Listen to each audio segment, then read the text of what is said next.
Today, we're going to be talking about the MS-20 Mini. Okay, Korg released the MS-20 Mini in 2013. That's 10 years ago as of the recording of this video, and I've had the synth since then. So this is my 10-year-in review. It was one of the first synths I ever had, and it's lasted as part of my setup all the way through till today. The MS-20 has been quite a deep and formative element in my relationship with analog synthesis. I used it heavily in my early stages of learning synthesis and music production. Relative to many modern synths, especially like digital synths, certain elements of its design are quite simple and arguably primitive, but the way in which the patch bay has been implemented allows access to a large range of depth and complexity, and its raw sounds are quite powerful. Its interface is simple enough to easily interact with, and with the scope for quite a depth of sound design. Okay, let's talk about the design philosophy. The MS-20 Mini is a faithful recreation of the original MS-20, which was released by Korg back in the late 1970s. Fumio Miede, sure I'm butchering his name, sorry. The engineer of the original MS-20 has stated that it was designed with budget and production time in mind as well as fun. Now, there's a lot of information we can kind of glean from that one statement. This indicates that limitations were a serious factor in the design of this synth, as well as a healthy sense of joviality and experimentation, which definitely shows in the general layout, especially when it comes to the patch bay and the external signal processor. The patch bay and ESP have a lot of the energy of we're not sure how people will use this, but they might want it. And that's just great. That's phenomenal. I fucking love that. It's powerful, but doesn't really tell you how you're supposed to interact with it. There are certain elements which still remain more limited than I'd love, but you can tell they did their best to balance like a very open modular approach with a simple usable interface. Okay, yeah, let's have a bit of a look at the history. So Korg took the circuitry used in their polysynth range and simplified it for the MS-20. I mean, as well, they did the MS-10 and MS-50, and there's like SQ-10 in there as well, maybe. But for this, you know, for the monosynth range, they took the circuitry of the polysynth range and just simplified it. Originally priced at $750, it was way more affordable than the comparable ARP Odyssey and Minimoog Model D at $1,300 and $1,500 respective original prices. Factoring for inflation from 1978 to 2023 in US dollars, that would put the MS-20's original price at $3,500, ARP Odyssey at $6,000, and Minimoog at $7,000. All I can say is, thank God I live right now and not back then. As those old ads said, if you can afford a truck, you can afford a synthesizer. Yeah, no thanks. So these things didn't catch on immediately despite their price point, flexibility, and raw power. It wasn't really till the late 90s that these machines became seriously adopted by synthesists, popularized due to a variety of factors which built into something of a snowball effect. So their prices had dropped, making them more accessible to more musicians. And the rumors I've heard, I don't know how to verify this. Rumors seem to indicate that they could even be found at like thrift stores, which is crazy. So the musicians who picked these up went on to do some pretty interesting stuff with their MS-20s, which caused people paying attention to seek out their own and use them to do interesting stuff. Rinse and repeat, and market demand increases and their value increases, and these things aren't cheap anymore. So notable artists of this period who used the MS-20 would be Daft Punk, Aphex Twin, The Chemical Brothers, The Prodigy, and more. Let's talk about the new range of reissues. With the renewed public interest in analog synthesis in the 2010s period, Korg reissued the MS-20 in a smaller form factor and at a relatively low price, compared with the prices both that the original MS-20s were going for on the secondhand market at the time, as well as what the original retail price of the original MS-20s was. So Korg had been testing the waters earlier than the release of the MS-20 Mini with devices like the Monotron and Monotribe, which utilized a lot of the circuitry from the MS-20. They also released a MIDI controller version of the MS-20 paired with a VST. After the success of the re-release of the MS-20 Mini, they went on to release a full-size version in a few iterations, including a desktop keyless version, some kit versions, some full-size, etc. The design of the Mini and full-size versions have been faithful to the original MS-20. The full-size versions have included the two filter revisions. Now, Korg did something a bit more spicy with the keyless module version. So, considering all of the limitations which informed the design of the MS-20, certain features and functions were omitted, but someone with the requisite knowledge could go in and make tweaks to the circuitry to add in like whatever features they were capable of adding, and a culture of modding arose around the MS-20. So in with the various MS-20 reissues, Korg made the MS-20M, where they incorporated into an MS-20 desktop module a bunch of the various features users had been ad hoc modding into their units, adding sync, FM, pulse width modulation, and choice between the two filter revisions. Okay, so it's time to address everybody's favorite and least controversial company in the synthesizer game, Behringer. In 2019, Behringer came out with their own, much more affordable interpretation of the MS-20, named the K2. Now, I don't really know how to feel about Behringer, and if you'd like to watch a whole video about that, I have one, but I do have a K2, which I received as a gift, and I really like it. It's functionally, it's almost identical to the MS-20 Mini. The only real difference being the lack of keys and a mod wheel. The missing mod wheel is a bit of a shame, as it's an excellent expression and performance tool. But in terms of sound, they're 90% identical. The K2's filter is weaker than the Mini's. There's a really nice way that the Mini's filter saturates and shrieks when the resonance is pushed, which the K2 just kind of fails to capture.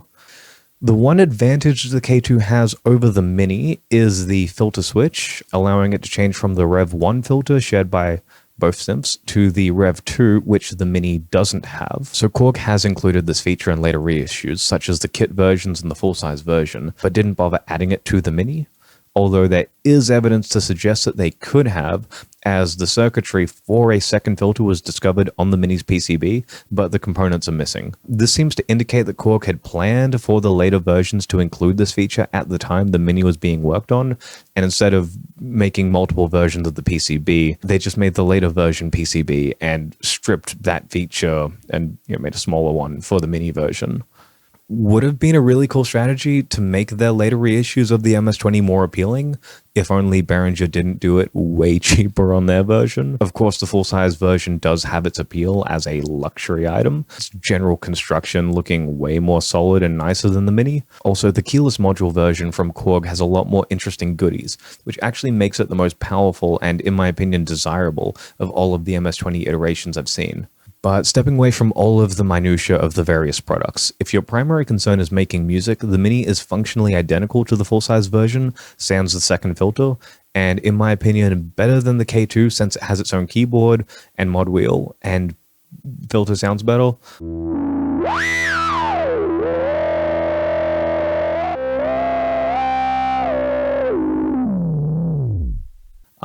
And low-key, the Rev 2 filter, whilst good and fine, isn't that impressive, my opinion. At least I'm not blown out by how it's presented in the K2 and in demos I've seen online. It's less weighty, thinning out the bottom end, and has less growl and bite to it.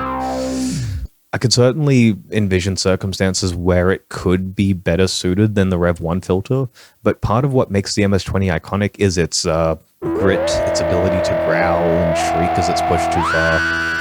Obviously, it being iconic isn't like the only reason you would use it, but personally, whilst the Rev 1 filter exists, I'm happy without the Rev 2 filter. One other thing to mention in the head-to-head between the MS-20 and K2 is the knobs. The MS-20 knobs feel good, but don't feel incredibly solid. The K2's knobs feel very solid, and have more resistance to them, which I think feels smoother and nicer than the MS-20's. Okay, sound. Time to demo some sounds. Let's start with the oscillators. Oscillator 1, we've got triangle, saw, square with unmodulatable, adjustable pulse width, and noise. Oscillator 2, saw, big square, small square, ring mode. By the way, something to try out for super fatty bass that I found works well with EDM kind of stuff. Crank the ring mod on oscillator 2 up a few octaves from oscillator 1 set to the lowest octave, then sidechain that shit. Okay, next up, filters. Can do nice, smooth kind of stuff, can get pretty beefy, can get entirely over the top. amazing. One extra thing to mention with the filters is the low-level noise that is just a part of this synth sound. It's especially noticeable when the low-pass cutoff is set low, shaving off the high end. When the filter is open, it masks the noise as the high end of the oscillators covers it. In mixing, I just use an EQ to roll off the noise, like for where it's noticeable. So it's not like ruinous, but it isn't ideal. Makes this synth less appealing for darker sounds. LFO is good, a bit limited with only one, but look at all those patch points. I assume you can just buy more LFOs. There's like a Euro rack or something if you're into that sort of thing. Even though the MS-20 doesn't use volts per octave, it's got some other standard, or maybe it does, I don't know. It's notoriously unusual in its hertz, volts, whatever thingy. I've run the microbrute LFO into this thing before though, and it worked fine. So moving on, envelopes. There are envelopes. Envelope 1 is pretty weak source, just like it's very simple, very straightforward, can't do much. This is more of a supplementary envelope. Envelope 2 is the main VCA envelope, and it's very good and, you know, sounds good. Like the patch point directly into the filter and stuff. And okay, yeah, patch bay. You can patch things into other things. I refuse to go more in depth than that. External signal processor. You can make sounds do things. You can get some pretty interesting sounds from doing this. Most interesting use I've heard, like in a piece of music, is from that one Goldfrapp song. Its name I'm blanking on, and also blanked on when I wrote this and just didn't look it up apparently, because anyway, the name is on the screen at least. Yeah, so in the Goldfrapp song, they sing into it, which it just sounds freaking cool. It's just a cool sound. Big fan. Okay, here's a bit of a demo track I made with the MS-20 as the only sound generation source, with a bit of K2 for binaural aid here and there.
Okay, that wraps the demo section.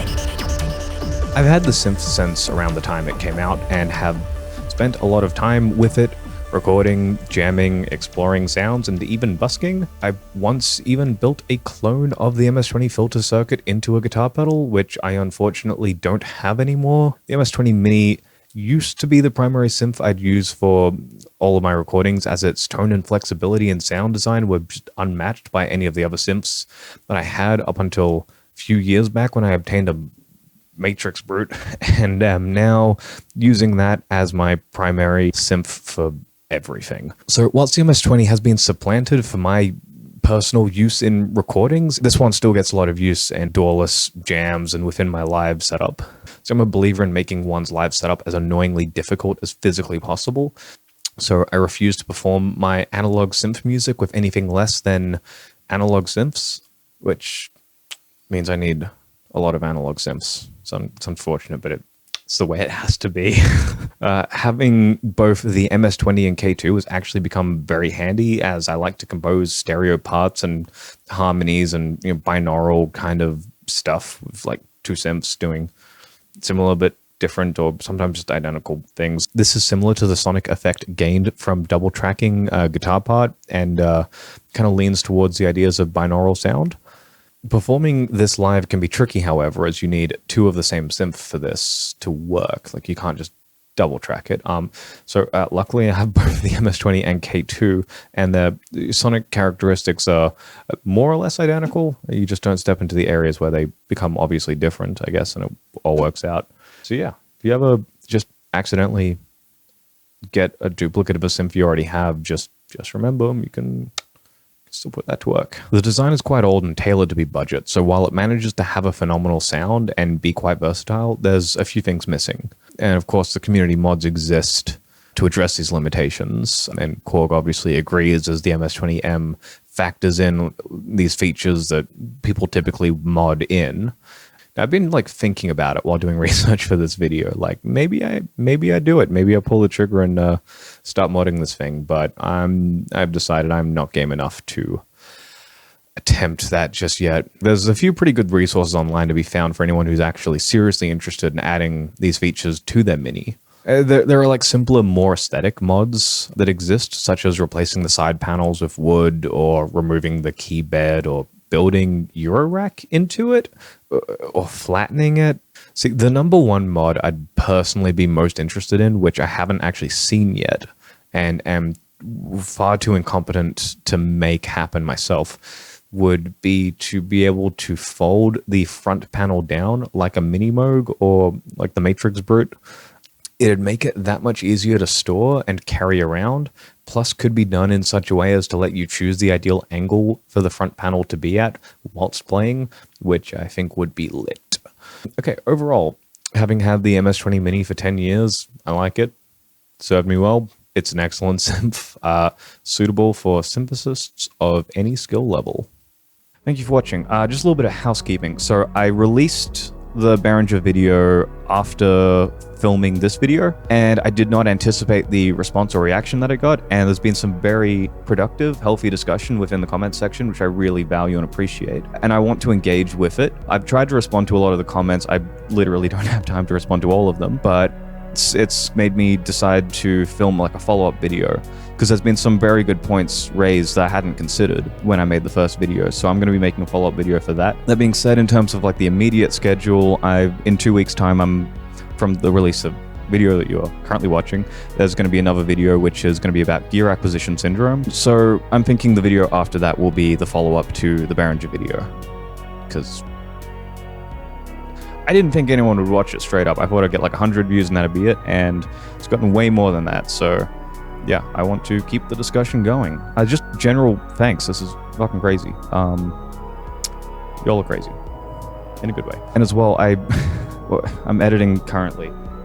I realized when talking about the external signal processor, I didn't actually demonstrate it at all. So I'm going to do that now real quick. I would have added it in somewhere in the middle of the video, but like it's already very tightly constructed, so it's being thrown in at the end. Apologies.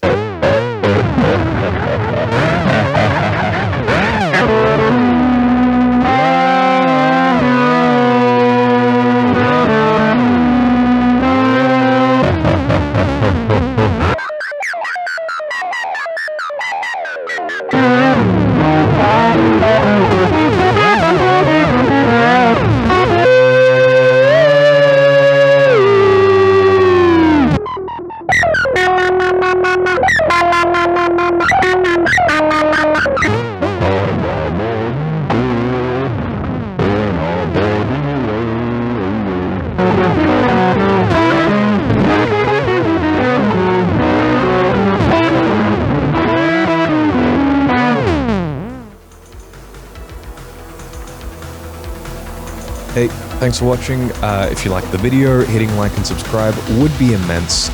Also, my band, Cyberspace Oblivion, does music.